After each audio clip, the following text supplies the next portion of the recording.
ஐயோ, என்னாச்சு? எங்க கூட்டிட்டு வந்திருக்கீங்க? இது நம்மள மாதிரி ஏழைங்க வர ரெஸ்டாரண்ட் இல்ல, இங்க பணக்காரங்க தான் வருவாங்க. அபி, என்னோட சாரிய பாருங்க, கையில பிச்சை தட்டி இல்லாத பிச்சைக்காரி மாதிரி தெரியறேன். என்ன சொல்ற நீ? அபி, நான் சொல்றத ஒரு நிமிஷம் கேளுங்க. அந்த ரெஸ்டாரண்ட்ல சாப்பிடுற பணக்காரங்கள பாருங்க, நமக்கும் அவங்களுக்கும் நிறைய வித்தியாசம் இருக்கு. நீ உண்மையிலேயே ரொம்ப அழகா இருக்க. ட்ரஸ்ட் மீ, வா. அபி, இந்த ரெஸ்டாரண்ட் சிட்டிலேயே ரொம்ப காஸ்ட்லியான ரெஸ்டாரண்ட். இவ்வளவு காஸ்ட்லியான ரெஸ்டாரண்ட்ல நம்ம தண்ணி கூட குடிக்க முடியாது. கவலைப்படாத அனன்யா, இந்த நாளுக்காகத்தான் நான் ரொம்ப நாளா சேர்த்து வச்சிருக்கேன். உன்னோட பர்த்டே அன்னைக்கு. அப்படியா? இந்த பணத்தை சம்பாதிக்க நீ ராத்திரி பகலா ஓடி இருக்க. இத ஒரே நாள்ல செலவு பண்ண நான் விடணுமா? தயவு செஞ்சு எல்லாத்தையும் என்கிட்ட விட்டுடு, நான் பாத்துக்கிறேன். நான் டேபிள் சூஸ் பண்ண போறேன், நீ பின்னாடியே வா. அபினவை தடுக்க அனன்யா அவசரமாக ஓடுகிறாள். அவசரத்தில் ஒரு பணக்காரன் மீது மோதிவிடுகிறாள். அவனது காஸ்ட்லியான சூட்டில் வைன் கொட்டி விடுகிறது. Sorry sorry. டாம்! என்ன மன்னிச்சிடுங்க. நீ குருடா என்ன? இந்த முட்டாளை யார் இங்க உள்ள விட்டது? இந்த சூட்டோட விலை தெரியுமா உனக்கு? இந்த சூட் 20 லட்சம் ரூபாய். சாரி சார், ப்ளீஸ் மன்னிச்சிடுங்க. எனக்கு அது தெரியாது. என்ன? நான் உன்னை ஈஸியா போக விடுவேன்னு நினைச்சியா? சூட்டுக்கான பணத்தை கொடுத்துட்டு போ. இல்லைன்னா என்ன? இல்லைன்னா என்ன? ஓ வாவ், இவன் இன்னொரு பரதேசி மாதிரி இருக்கான். இந்த ரெஸ்டாரண்டோட ஸ்டாண்டர்ட் ரொம்ப குறைஞ்சு போச்சு. ஒழுங்கா என் வைஃப் கிட்ட இப்பவே மன்னிப்பு கேளு. ப்ளீஸ். நான் மன்னிப்பு கேட்கணுமா? நான் யாருன்னு உனக்கு தெரியுமா? கேளுங்க, மன்னிப்பு கேட்டுட்டு இங்க இருந்து போயிடுவோம். இவரு சிங்கானியா இண்டஸ்ட்ரியோட ஓனர். உனக்கு புரியலையா? என் வைஃப் கிட்ட மன்னிப்பு கேளு. இல்லன்னா என் வைஃப் கிட்ட மன்னிப்பு கேட்காத இந்த நாளை நீ எப்பவும் மறக்க மாட்ட. அந்த பணக்காரன் அபினவ் சொன்னதை கேட்டு கடும் கோபமடைகிறான். மொத்த ரெஸ்டாரண்டும் அவர்களை வேடிக்கை பார்த்து கொண்டிருந்தது.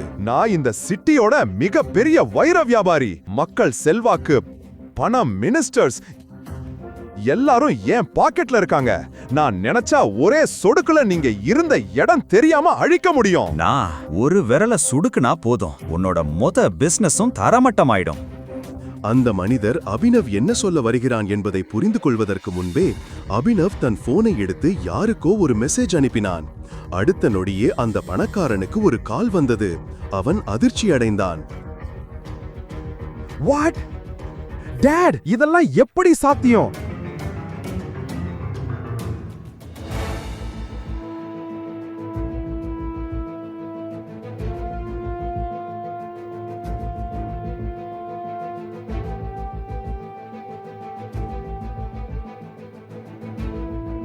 நீ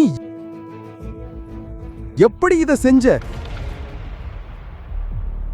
நீ யாரு?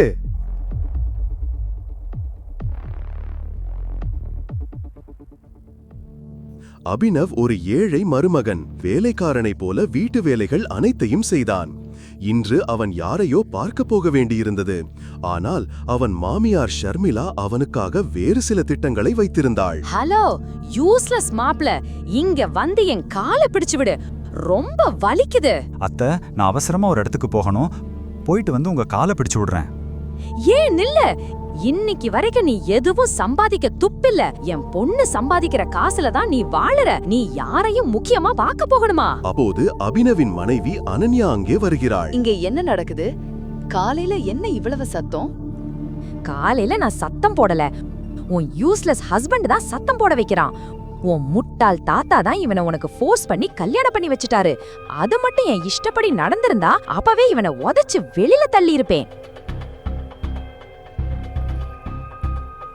அபினவ், நீ எங்க வேணா போ, ஆனா முதல்ல இவங்க வேலைய முடிச்சிட்டு போ.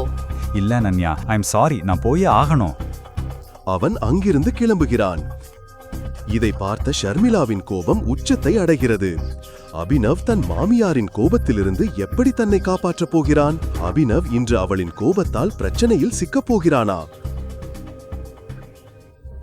சிறிது நேரம் கழித்து அபினவ் சென்னையின் பெரிய 5 ஸ்டார் ஹோட்டல் சாஃபயரை அடைகிறான். ஆனால் அங்கேயும் அவனை யாரும் சரியாக வரவேற்கவில்லை.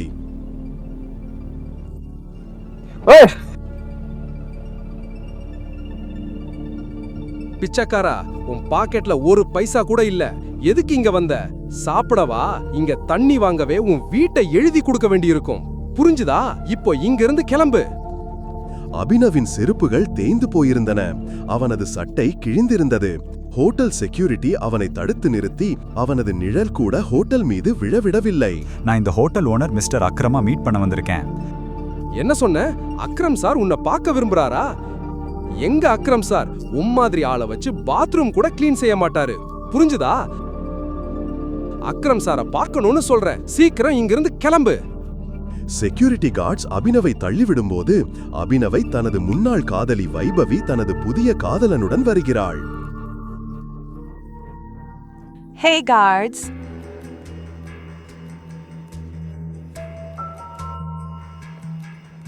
இந்த பிச்சைக்காரங்களை இப்படி விரட்டக்கூடாது. பாவம், எத்தனை நாளா சாப்பிடாம இருக்கான்னு தெரியல. ஒன்னு பண்ணுங்க, ஹோட்டல்ல மிச்ச மீதி சாப்பாடு கண்டிப்பா இருக்கும். அதை இவனுக்கு கொடுங்க. இவன் ரொம்ப நாளா பசியில இருக்கான் போல. சில நாட்களுக்கு முன்புதான் வைபவி அபினவுடன் பழகிக் கொண்டிருந்தாள். ஆனால் இன்று அவள் அவனை எல்லோர் முன்னிலையிலும் ஒரு பிச்சைக்காரனை போல் நடத்துகிறாள். இந்த முட்டாள் உன் பாய் ஃப்ரெண்டா இருந்தான்னு என்னால நம்பவே முடியல. தேவேந்திராவுடைய இந்த வார்த்தையை கேட்டு அபினவின் கோபம் உச்சத்தை அடைந்தது. ஆனால் அவன் ஏதோ சொல்ல வருவதற்கு முன் ஒரு லக்ஸுரி கார் அங்கே வந்தது. அக்ரம் சார் வந்துட்டாரு. கார் கேட்டில் நின்றவுடன் அங்கிருந்த செக்யூரிட்டி அனைவரும் காரை நோக்கி ஓட ஆரம்பித்தனர். ஹோட்டல் உரிமையாளர் அக்ரம் அந்த காரிலிருந்து இறங்குகிறார். அக்ரமின் பார்வை அபினவை சுற்றி நின்ற கூட்டத்தின் மீது விழுகிறது. அக்ரம் தனது செக்யூரிட்டியிடம் ஹோட்டல் லாபியில் உள்ள கூட்டத்தை பற்றி கேட்கிறார். ஹோட்டல் லாபில ஏன் இவ்வளவு கூட்டம்? தெரியல சார், பிச்சைக்காரன் வந்திருக்கான். நீங்க பார்க்க வர சொன்னதா சொல்றான். என் ஹோட்டல்ல இப்படிப்பட்ட ஆளுங்களை விடாதீங்கன்னு எத்தனை தடவை சொல்லியிருக்கேன். அவனை தூக்கி வெளியே போடுங்க. Okay sir. God knows.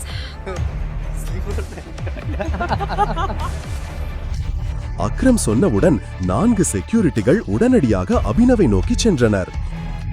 அவர்கள் அபினவை அக்ரம் நிற்கும் இடத்திற்கு முன்பே அழைத்துச் சென்றனர். அப்போது அக்ரமின் பார்வை அபினவ் கையில் அணிந்திருந்த மோதிரத்தின் மீது விழுந்தது. அதன் பிறகு நடந்தது அத்தனையும் பார்த்த அனைவரும் அதிர்ச்சி அடைந்தனர். அவனை விட்டுடுங்க. பட் சார், மோதிரத்தை பார்த்தவுடன் அக்ரம் செக்யூரிட்டியை தடுத்து நிறுத்தினார்.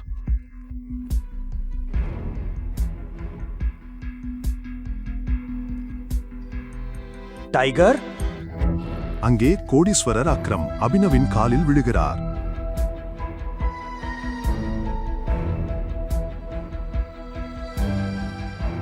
உங்களை என்னால அடையாளம் கண்டுபிடிக்க முடியல. ப்ளீஸ் என்ன மன்னிச்சிடுங்க டைகர். சிட்டியின் மிகப்பெரிய தொழிலதிபர் ஏன் அபினவ் காலில் விழுந்தார்? அந்த மோதிரத்தின் ரகசியம் என்ன? அந்த ரகசியம் எல்லோருக்கும் வெளிப்படுமா?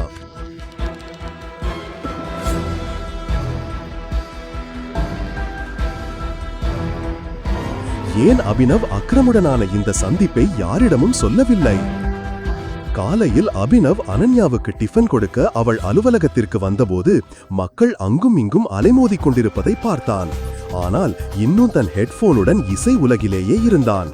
இந்த கூட்ட நெரிசலுக்கு காரணம் சமீபத்திய முக்கிய செய்தி. Breaking news. இந்த டெண்டர் தான் சிங் இண்டஸ்ட்ரீஸின் தலையெழுத்தை மாற்றப் போகும் கடைசி நம்பிக்கை. அனன்யா மூழ்கவிருக்கும் தனது நிறுவனத்தின் படகை எப்படி கரை சேர்க்கப் போகிறார்? Guys, the situation doesn't look good. Singh இண்டஸ்ட்ரீஸை மீட்டெடுக்க இதுதான் நம் கடைசி நம்பிக்கை. சிராக் அனன்யாவின் பிசினஸ் பார்ட்னர் மற்றும் நண்பரும் ஆவார். தாத்தா இறந்த பிறகு அனன்யா சிராகை தனது பிசினஸ் பார்ட்னராக நியமித்தார். அவன் அனன்யாவின் வாழ்க்கை துணையாக வர விரும்பினான். ஆனால் தாத்தா இறக்கும் முன் அனன்யாவை கட்டாயப்படுத்தி ஒரு சாதாரண டெலிவரி பாயான அபினவுக்கு திருமணம் செய்து வைத்தார். அனன்யா தனது சேரில் மிகவும் அமைதியாக அமர்ந்திருந்தாள். அப்போது அவளுக்கு அடுத்ததாக அமர்ந்திருந்த நிறுவனத்தின் சீஃப் ஃபைனான்சியல் ஆபீசர் மௌத்திக் கூறினார், அனன்யா, டெண்டர் கிடைக்காததால இன்வெஸ்டர்ஸ் எல்லாரும் பின்வாங்கிட்டாங்க. The balance sheet also doesn't look good. இது கண்டினியூ ஆச்சுன்னா நாம திவாலாகிடுவோம். மௌதேக், you know very well தாத்தா இந்த நிறுவனத்தை உருவாக்க எவ்வளவு கஷ்டப்பட்டிருக்கிறாருன்னு. இதுல அவரோட பல வருஷ உழைப்பு, வியர்வை, கஷ்டம் எல்லாமே இருக்கு. அது மட்டும் இல்லாம இவ்ளோ சீக்கிரம் கம்பெனி திவாலாகிற நிலைமைக்கு எப்படி வரும்? அது சாத்தியமில்ல. ஏதாவது ஒரு வழி இருக்கணும். அனன்யா, உங்க தாத்தா இருந்தப்போ நம்ம கிட்ட ரொம்ப ஸ்ட்ராங்கான அசோசியேட்ஸ் இருந்தாங்க.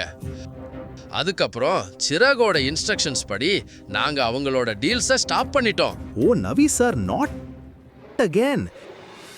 இந்த நியூஸை பார்த்ததுக்கு பிறகு யாரும் நம்ம கூட டீல் வச்சுக்க விரும்ப மாட்டாங்க. That's not an option. Mouthik, let's see your plan. Desai, Ravikant அனன்யாவின் தாத்தாவின் பழைய விசுவாசமான நண்பர் மற்றும் அனன்யாவின் தாத்தாவுடன் சேர்ந்து இருவரும் சிங் இண்டஸ்ட்ரீஸை விரிவுபடுத்தினர். ஆனால் இப்போது அவர் பேருக்கு தான் நிறுவனத்தின் ஃபைனான்சியல் அட்வைசராக இருந்தார். Good morning Mrs Lobo. Such a bright beautiful Monday. எப்படி இருக்கீங்க? ஏன் ஆஃபீஸ் இன்னைக்கு டல்லா இருக்கு? நீ எப்பவும் வேலைக்கார மாதிரி வீட்டு வேலை தான் செய்வியா? கொஞ்ச நேரம் நியூஸ் எல்லாம் பார்க்க மாட்டியா? நீ எவ்வளவு பெரிய தொழிலதிபரின் மாப்பிள்ளை. பிசினஸ்ல என்ன நடக்குதுன்னு உனக்கு தெரியணும். எனக்கு தெரியாதது என்ன இருக்கு? பாரு, டெண்டர் இழப்பு சிங் இண்டஸ்ட்ரீஸை அதிர்ச்சிக்குள்ளாக்கிறது. டெண்டர் கிடைக்கும் என்ற நம்பிக்கையில் சிங் இண்டஸ்ட்ரி வெண்டிலேட்டர் ஆதரவில் இருந்தது. ஆனால் டெண்டர் அஹூஜா கார்ப்பரேஷனுக்கு வழங்கப்பட்டுள்ளது. Hello ma'am. Yes ma'am. I will bring the files in your cabin right now. Mrs Lobo, Ananya எங்க? என்ன டிஸ்டர்ப் பண்ணாத. நான் அனன்யா கிட்ட போகணும். நான் அவளை இப்பவே பார்க்கணும். அனன்யா மேடம் எங்க? நீ இப்ப வீட்டுக்கு போ. எங்க போறீங்க? கான்ஃபரன்ஸ் ரூம்க்கு. Thank you Mrs Lobo. Abhi, no. Ananya, நான் இன்னைக்கு ஏற்பட்ட பிரச்சனை பத்தி உங்ககிட்ட பேசணும். அனைவரும் அபினவ் இப்படி பேசுவதை பார்த்து எல்லோரும் ஆச்சரியப்படுகிறார்கள். அவன் சிங் குடும்பத்தின் பயனற்ற மாப்பிள்ளை என்று எல்லோருக்கும் நன்றாக தெரியும். Abhinav, get out. அனன்யா, என்னால உங்க கம்பெனியை கண்டிப்பா காப்பாத்த முடியும். எனக்கு 5 நிமிஷம் கொடுங்க, நான் எல்லாத்தையும் சால்வ் பண்றேன். அபினவ் பேசி முடிக்கும் போதே சிராக் தன்னுடைய சேரில் இருந்து எழுந்தான். இது கான்ஃபரன்ஸ் ரூம். கம்பெனி விஷயத்தை பேச உனக்கு எப்படி தைரியம் வந்துச்சு? அனன்யா, முதல்ல இந்த ஆளை கம்பெனில இருந்து தூக்கு. இவன் உள்ள வந்ததுல இருந்து கம்பெனிக்கு கெட்ட பேர் தான். Ananya, take your own decisions. Chirag அபினவை கான்ஃபரன்ஸ் ரூமுக்கு வெளியே தள்ளினான். செக்யூரிட்டி, தாளை புடிச்சு வெளியே தள்ளுங்க. வெளியே இருந்தவர்கள் அபினவின் நிலையை பார்த்து பரிதாபப்படத் தொடங்கினர். லோபோ சிராகிடம் கேட்டுக்கொண்டார். Sir, I will take care of this matter. You can go inside for the meeting. சரி. நீங்க ஃபைல்ஸை கொண்டு வந்துட்டீங்களா? கொடுங்க. கோபத்தில் கொதித்துக் கொண்டிருந்த சிராக் திரும்பி கான்ஃபரன்ஸ் ரூமுக்குள் சென்றான். Leave him. இவர் ஒண்ணு திருட இல்ல. இவர் உங்க அனன்யா மேடமோட ஹஸ்பண்ட், சிங் குடும்பத்தோட மாப்பிள்ளை. இதெல்லாம் உங்களுக்கு மறந்து போச்சா என்ன? Thank you Mrs Lobo. எனக்கு உங்ககிட்ட கிடைக்கிற மரியாதை அனன்யா கிட்டயும் அவங்க அம்மா கிட்டயும் கூட கிடைக்கிறது இல்ல. You idiot. Come with me right now.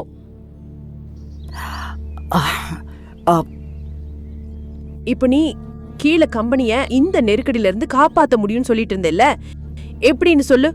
எப்படின்னு இப்போதைக்கு எனக்கு தெரியல மிஸ்ஸஸ் லோபோ. முதல்ல சில இன்ஃபர்மேஷன் தேவை. அதை இல்லாம நான் ஒன்றும் பண்ண முடியாது. என்ன மாதிரி இன்ஃபர்மேஷன்? எனக்கு இந்த கம்பெனியோட இன்வெஸ்டர்ஸோட டீடைல்ஸ் வேணும். ஷேர் ஹோல்டர்ஸ் லிஸ்ட் வேணும். அப்பதான் என்ன பண்ணலாம்னு யோசிக்க முடியும். அபி, இப்பதானே பார்த்த, இவ்ளோ நடந்த அப்புறம் கம்பெனில எந்த எம்ப்ளாயும் உனக்கு ஹெல்ப் பண்ண மாட்டாங்க. அப்புறம் எப்படி நடக்கும்? ஒரு ஆள் இருக்கார், அவர் உனக்கு ஹெல்ப் பண்ணலாம். யாரு? ரவிகாந்த் தேசாய் சார். அவர் அனன்யா தாத்தாவுக்கு ரொம்ப க்ளோஸ். அது சரிதான். ஆனா இப்ப சிராக் எல்லாரையும் ஓரமா வேஸ்ட் மாதிரி ஒதுக்கி வச்சுட்டானே. ரவிகாந்த் தேசாய் சார், அவரு அனன்யா தாத்தாவுக்கு ரொம்ப close. Ravikant Desai is a chain smoker. 1 மணி நேரத்துக்கு ஒரு தடவை சிகரெட் பிடிக்க வருவார். நீ இங்கேயே வெயிட் பண்ண. அவர் வந்ததுக்கு அப்புறம் அவர்கிட்ட பேச ட்ரை பண்ண. அவரை முழுசா கன்வின்ஸ் பண்ண ட்ரை பண்ண. I am sure you can do it. Okay, இப்போ நான் போகணும். All the best.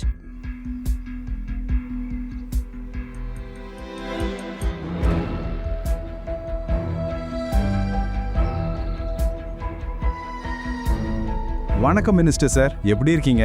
Abhinav sir, நீங்க எனக்கு கால் பண்ணிருக்கீங்களா? கண்டிப்பா என்னோட லக் தான். அட இல்லங்க, எனக்கு உங்ககிட்ட ஒரு சின்ன வேலை இருந்துச்சு. ஒரு ஏழை டெலிவரி பாயான அபினவுக்கு மினிஸ்டரை எப்படி தெரியும்? மினிஸ்டர் ஏன் அபினவிடம் போனில் இவ்வளவு பணிவாக பேசுகிறார்?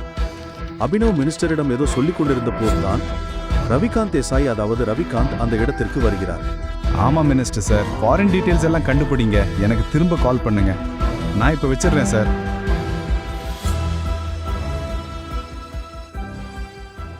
ஆமா ரவிகாந்த் சார், சிங் இண்டஸ்ட்ரீஸ் அப்புறம் ஏகே பிரைவேட் லிமிடெட் கூட மெர்ஜ் ஆனா எப்படி இருக்கும்? ஏகே பிரைவேட் லிமிடெடா? அவங்க எல்லாம் எங்க ரொம்ப பழைய அசோசியேட்ஸ் ஆச்சே. ஆனா அபினவ், உனக்கு அவங்கள பத்தி எப்படி தெரியும்? அதற்கு பிறகு அபினவ் ரவிகாந்திடம் ஏதோ ஒரு விஷயத்தை சொல்ல, அதை கேட்டதும் அவருக்கு தலையை சுற்றியது போல் இருந்தது. அவர் தன் சிகரெட்டை மீண்டும் உள்ளே வைத்துவிட்டு அபினவை கான்ஃபரன்ஸ் ரூமிற்கு அழைத்துச் சென்றார். அடே பிச்சைக்காரா, நீ இன்னும் இங்க இருந்து போகலையா? Behave your self. அனன்யா, நாம அபினவுக்கு ஒரு சான்ஸ் கொடுக்கணும். He has an excellent plan. பிளானா? தெருவில் சுத்துறவங்ககிட்டயா? இங்க பாரு, உனக்கு வயசு எவ்வளவு இருக்கோ அதை விட அதிகமா இந்த கம்பெனியை நான் நடத்தின அனுபவம் இருக்கு. நாம அபினவ் சொல்றத கேட்கணும். அவன் சொல்றதுல ஒரு பாயிண்ட் இருக்கு. எப்படி இப்படியெல்லாம் சொல்ல முடியும்? நீங்க என்ன சொல்ல வரீங்க? இந்த பிரச்சனைகளுக்கு இடையில் அனன்யா ஆழ்ந்த யோசனையில் அமர்ந்திருந்தாள். அவளுக்கு அவளுடைய தாத்தா சொன்ன விஷயம் ஞாபகத்திற்கு வந்தது. அனன்யா கண்ணு, அபினவ் உனக்கு ரொம்ப நல்ல வாழ்க்கை துணை. எப்பவும் ஞாபகம் வச்சுக்கோ. உனக்கோ இல்ல சிங் இண்டஸ்ட்ரீஸுக்கோ எப்ப கஷ்டம் வந்தாலும் அபினவ் தான் உன்னை அதிலிருந்து வெளியே கொண்டு வருவான். அங்கு நடந்து கொண்டிருந்த சண்டையை பார்த்து அனன்யா சத்தமாக கத்தினாள். சிராக், மறந்துடாத, இந்த கம்பெனி என்னோடது. எந்த டிசிஷன் எடுக்கிறதுக்கும் எனக்கு இங்க பவர் இருக்கு. Sit down.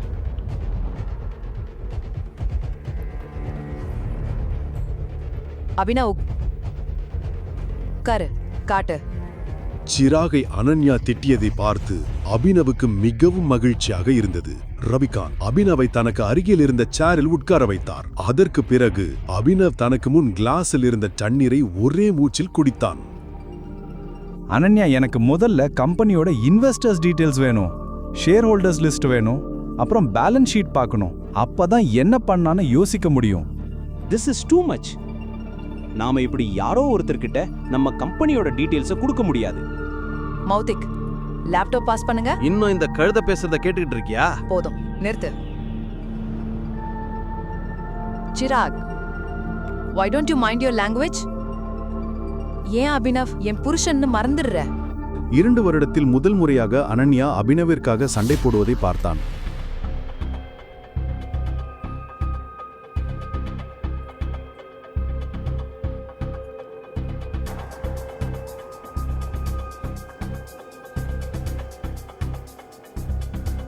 அனன்யா, எனக்கு ஸ்டேட்மெண்ட்ஸ்ல நிறைய முறைகேடுகள் தெரியுது.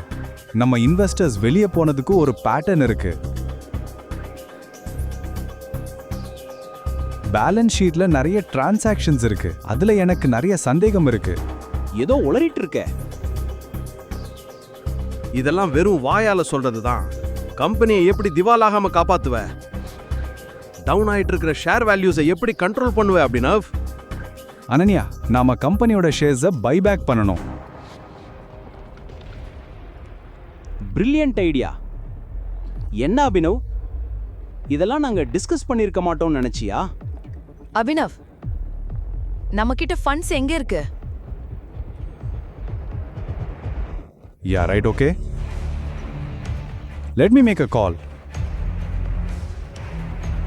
அதற்கு பிறகு அவன் போனில் சொன்ன விஷயத்தை கேட்டு அனன்யா உட்பட அனைவருக்கும் தலையை சுற்றுவது போல் இருந்தது. சிராக் மற்றும் மௌத்திக்கின் கண்கள் அசையாமல் அபினவியே பார்த்து கொண்டிருந்தன. எஸ் மிஸ்டர் அக்ரம், நான் சொல்றது நல்லா கேளுங்க. ஏகே பிரைவேட் லிமிடெட் அக்கவுண்ட்ல இருந்து சிங் இண்டஸ்ட்ரீஸ் அக்கவுண்ட்டுக்கு இப்போவே 500 crores டிரான்ஸ்ஃபர் பண்ணுங்க. 2வது விஷயம், ஏகே பிரைவேட் லிமிடெட் அப்புறம் சிங் இண்டஸ்ட்ரீஸ் மர்ஜரை இப்போவே பப்ளிக்கா அனௌன்ஸ் பண்ணுங்க. ஆமா, அஹூஜா கார்பரேஷன்ஸ் இருக்கிற எல்லா ஷேர்ஸையும் வாங்கிடுங்க, சீக்கிரம். ரவிகாந்த் அபினவ் பேசியதை கேட்டு புன்னகைத்துக் கொண்டிருந்தார். ஆனால் அனன்யா அபினவின் பேச்சை கேட்டு ஆச்சரியத்தில் உறைந்தாள். வீட்டோடு மாப்பிள்ளையாக இருக்கும் கணவன் இவ்வளவு பெரிய கம்பெனி ஓனரிடம் பேசி சிங் இண்டஸ்ட்ரீஸ் மர்ஜரை எவ்வாறு முடித்தான் என்று நம்ப முடியாமல் திளைத்தாள். அபினவ், நீ யாரு? சிரித்துக்கொண்டே அபினவ் அனன்யாவை பார்த்தான். ஆனால் எந்த பதிலும் சொல்லவில்லை. அபினவ் கத்திக்கொண்டே திடீரென்று தூக்கத்திலிருந்து எழுந்து விட்டான். வியர்வையில் நனைந்தபடி அபினவ் தனது படுக்கையில் எழுந்து உட்கார்ந்து ஆழமாக சுவாசிக்கத் தொடங்கினான். கடந்த 18 ஆண்டுகளாக இந்த கனவு அபினவை தொந்தரவு செய்து வந்தது.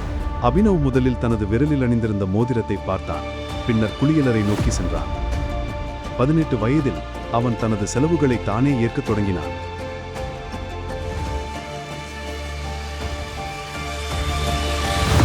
அவனது வாழ்க்கையில் ஒரே ஒரு மகிழ்ச்சிதான் இருந்தது. அவனது காதலி வைபவி. வைபவியை பார்க்கும்போதெல்லாம் அவன் தனது துக்கங்களை எல்லாம் மறந்து விடுவான். இன்று வைபவியின் பிறந்த நாள் என்பதால் அபினவ் அவளை விரைவில் சந்திக்க விரும்பினான். அங்கிள், இந்த கேக் எவ்வளோ? 600 ரூபாய். இந்த பேஸ்ட்ரி ஒன்று 60 ரூபாய். ஒன்று கொடுங்க. சிறிது நேரம் கழித்து அவன் வைபவியின் வீட்டிற்கு வெளியே வந்தபோது அங்கே நிறைய வண்ணமயமான விளக்குகள் எரிந்து கொண்டிருப்பதையும் சத்தமான இசை ஒலிப்பதையும் கண்டான்.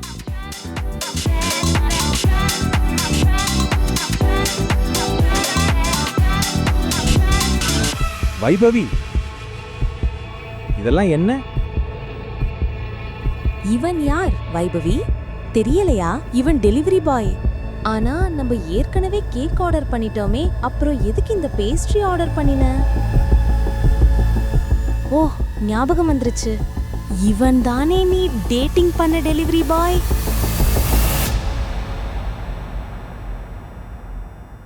ஓ கமான் வைபவி, நீ இவ்ளோ சீப்பா நடந்துக்குவன்னு நான் நினைக்கவே இல்ல. பேப், ஹாப்பி பர்த்டே பேப். தேவேந்திரனை அபினவுக்கு நன்றாக தெரியும். அவன் ஒரு பெரிய பணக்காரரின் மகன். எப்போதும் வைபவியை சுற்றியே வட்டமிட்டுக் கொண்டிருப்பான். தேவேன் அங்கே இருப்பதைக் கண்டதும் அபினவின் மனம் வேதனைப்பட்டது. தேவேனின் கையில் ஒரு பெரிய பரிசு இருந்தது. அதற்கு முன் அபினவின் கையில் இருந்த சிறிய பேஸ்ட்ரி பை ஒன்றுமில்லை என்பது போல் தோன்றியது. நான் உன்னை பிரேக்கப் பண்றேன். வாட்? வேற என்ன? அந்த பொண்ணு எவ்வளவு நாளைக்கு இப்படி உன்ன மாதிரி ஒரு பிச்சைக்காரன் கூட பாதி பேஸ்ட்ரியை சாப்பிட்டுக்கிட்டு இருப்பா?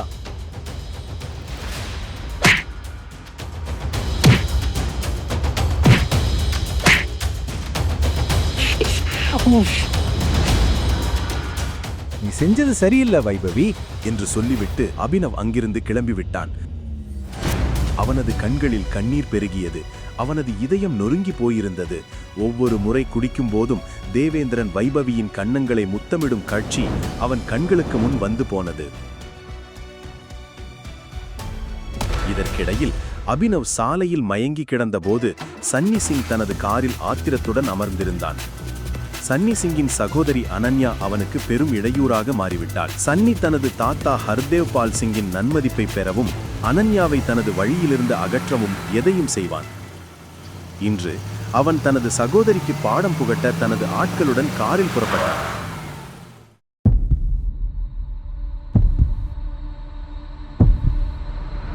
சன்னியின் ஆட்கள் அபினவை தூக்கி நேராக அறை எண் 409 நுழைந்தனர்.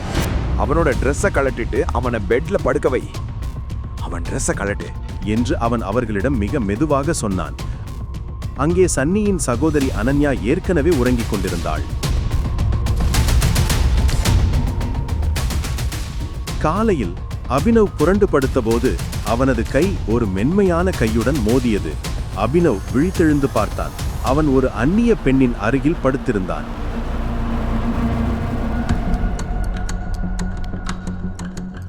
யார் நீ?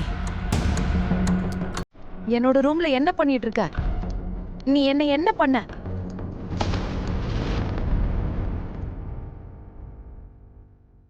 சீ, உன்னை என் தங்கச்சின்னு சொல்றதுக்கு வெக்கமா இருக்கு. உன் மேல எனக்கு முன்னாடியே சந்தேகம் இருந்தது. நான் தாத்தா கிட்ட நிறைய தடவை சொல்லிட்டேன்.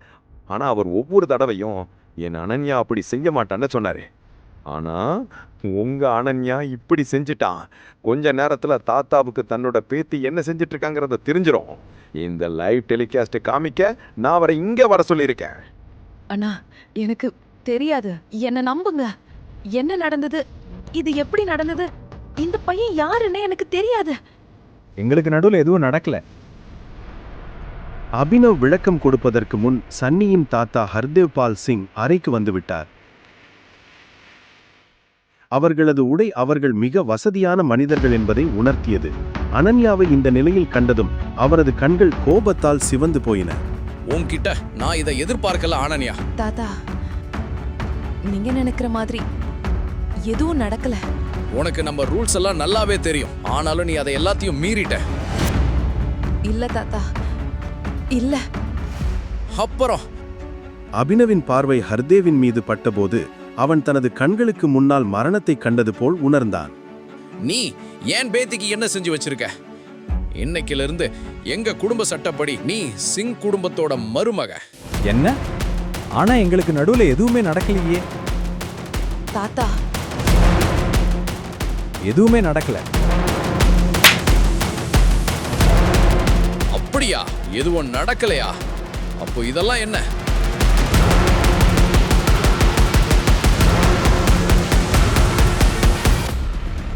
அபினவ் எதையும் புரிந்து கொள்வதற்கு முன் ஹர்தேவின் ஆட்கள் அவனை தாக்கத் தொடங்கினர்.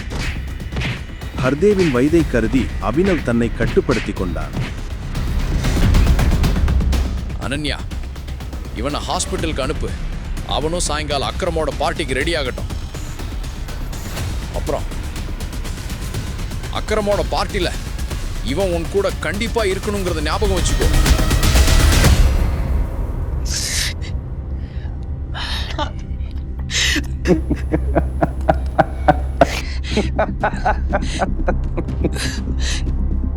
ஏன் என் வாழ்க்கையை அழிச்ச?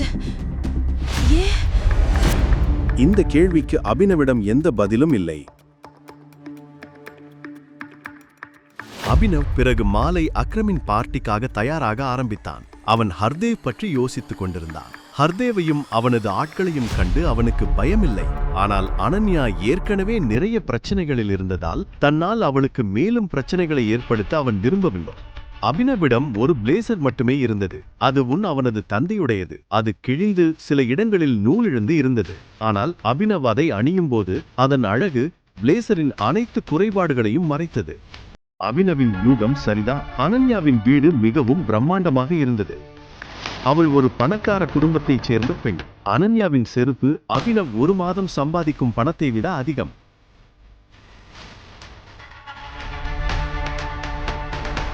அபினவை அனன்யா எவ்வளவு வெறுக்கிறார் என்பது அவனது கண்களில் தெரிந்தது.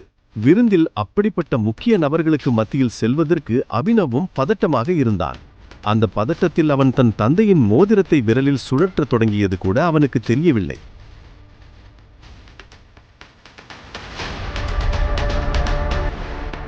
இந்த மோதிரத்தை கழட்டுங்க. பார்க்க அசிங்கமா இருக்கு. சாரி, ஆனா இந்த மோதிரம் தான் எனக்கு எல்லாமே. அக்ரமின் வீடு ஒரு கோட்டையைப் போல இருந்தது. அதை சுற்றிலும் துப்பாக்கிகளை ஏந்திய பவுன்சர்கள் இருந்தனர். அனன்யாவும் அபினவும் நுழைந்தவுடன் அவனது பார்வை தேவேந்திரன் மேல் விழுந்தது.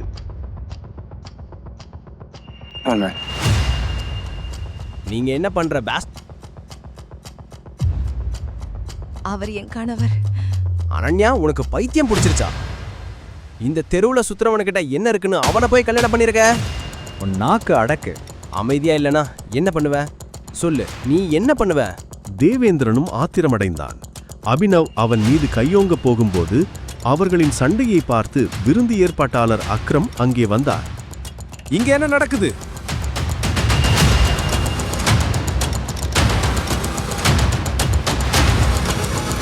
அக்ரம் சார், இவனை பாருங்க. இவன் ஒரு கிரிமினல். பார்ட்டிக்கு இன்வைட் பண்ணாமலே வந்துட்டான். இங்க வா.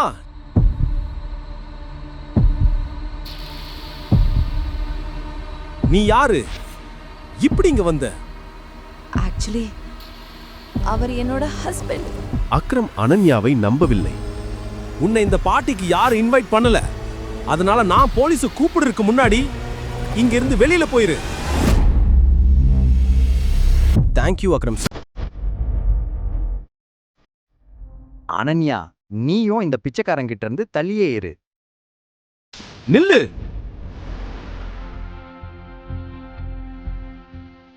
அக்ரம் அபினன் மேல் நோக்கி ஓடி அவனது மோதிரத்தை பார்க்க தொடங்கினார். நான் உங்ககிட்ட தனியா ஒரு முக்கியமான விஷயம் பேசணும். எங்கிட்டியா? வாங்க.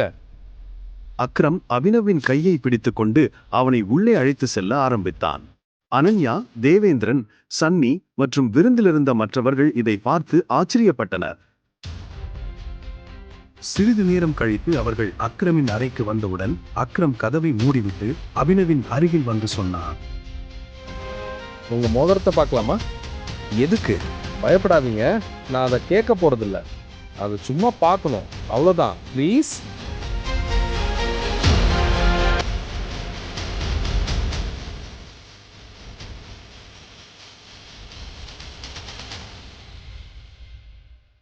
டைகர்,